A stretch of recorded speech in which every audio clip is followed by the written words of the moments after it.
ले ले हम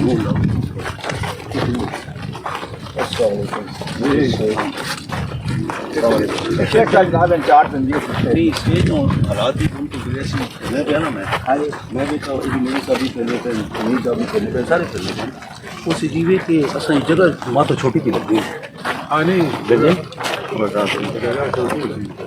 जगह छोटी बट जनरल जी एक इंप्रेशन है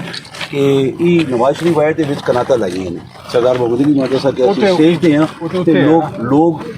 नवाज शरीफ नाराज़ हो गए लेकिन इंशाअल्लाह ताला इतने असी एक रिकॉर्ड कर सकते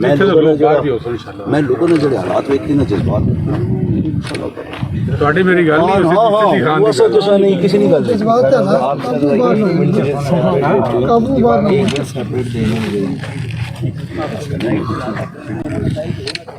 असां सिर्फ लोगों में क्या आखा वो कई चाहते हैं कि मलिक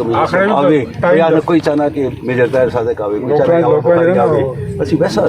जिस आखा असी वैसा असी वहने दे दिया शेख साहब इधर कल